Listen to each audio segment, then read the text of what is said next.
Good morning. I'm Joan Foster and I'm lead of the Manhood Peninsula Action Group, and I've been running a series of videos for Stand Up for Chichester, and today I'm really delighted to be talking to John Nelson. John is chair of the Chichester Harbour Trust, and he's going to tell us something about their work and perhaps clarify, because I know there's the Harbour Trust and there's the Chichester Harbour Conservancy, and I don't really know who does what. So could you sort of tell us a bit about who you are and what you're doing, John? Yeah, well, good morning, Jane. Thank you very much for having me. The Chichester Harbour Trust was set up about 20 years ago as an independent charity regulated by the charity commissioners, whose aims are really twofold. First is to acquire land, sensitive land around the harbour to protect the environment. And over those 20 years, the Trust, I think, has been very successful in doing that. We have, I think it's 13 sites at the moment, just under 300 acres sprinkled around the harbour.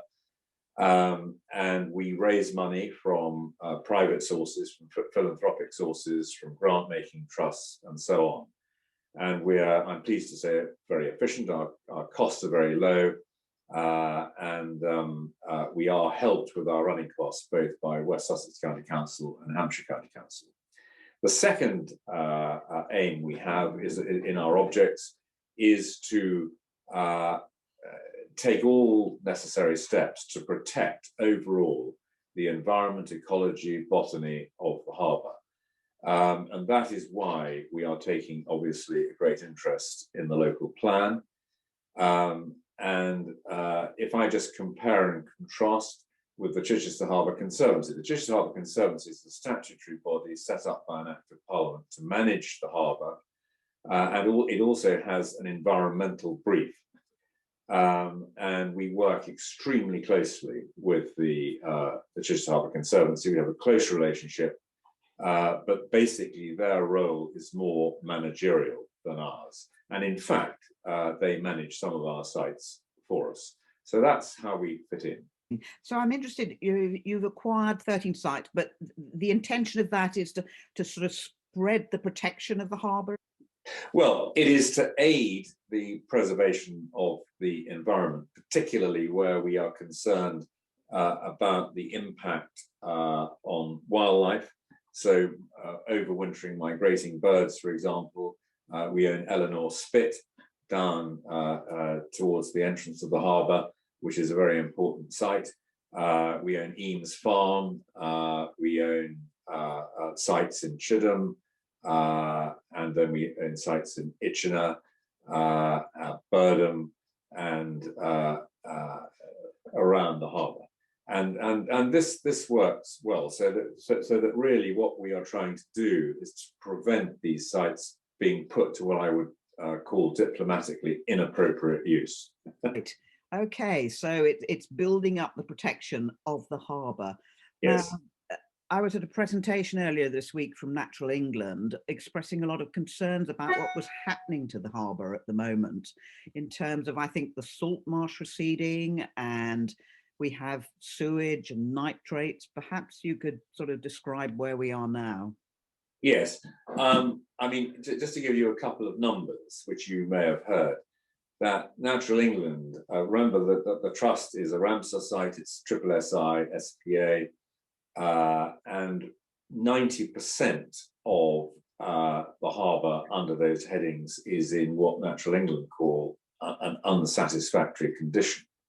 And of that 90%, 80% is not only unsatisfactory, it's unsatisfactory and declining. So there's a real concern. Now, there are a number of reasons for this.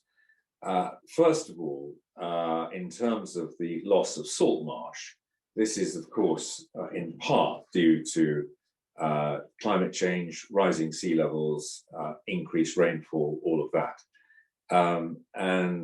There obviously, that is a natural phenomenon, which we all have to, as a global community, get after, which we are. There's not much that I'm afraid the Chichester Harbour Trust can do on its own on that. There's a second suite of reasons, which is basically to do with damage that we as a community, as local government, are doing to the harbour. And that is really under the heading partly of increased population overdevelopment around the perimeter of the harbour, or the perimeter, as I should say, of the AONB. Remember, Chichester Harbour is an area of outstanding natural beauty, and mercifully there are very serious restrictions on developments, inappropriate development being made within the AONB.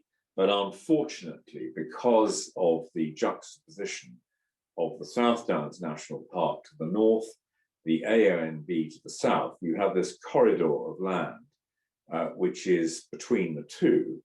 And the threat is that that land will basically be built over to a very great extent.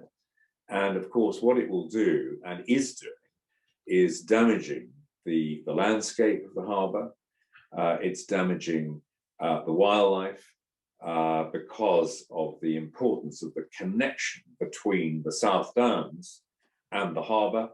As you know, we're advocating wildlife corridors and environmental corridors and all of that, but we're not getting the traction that we should have on those. So gradually, that is destroying or not destroying is perhaps exaggerating, but it is having a serious impact on the wildlife and the botany of the harbour. And then on top of that, we have infrastructure issues, the two main ones being roads, which obviously affect the Manhood Peninsula particularly, but we also have water quality issues. And the water quality issues are really under two headings. One is the increase in development, which we're seeing, notwithstanding the local plan, at the moment around the harbour. We can all see it, both to the north and particularly to the east of the harbour and the east of Chichester, which is having a significant impact on the harbour. And the second is nitrates, which is partly caused by overdevelopment, but also, frankly, also caused by agriculture and the increase of livestock around the harbour. And this is having a very serious impact.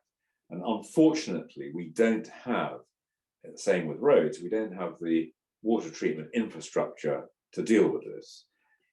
So that, for example, in the last 12 months, I think I'm right in saying there were 117 days when Southern Water were pumping raw sewage into the harbour. And the nitrate numbers, particularly down towards Appledram, Delkey, and Fishbourne, were about 600% more than they should have been. And for example, they were pumping raw sewage into the River Lavant in the last month or two, which comes straight out into the harbour.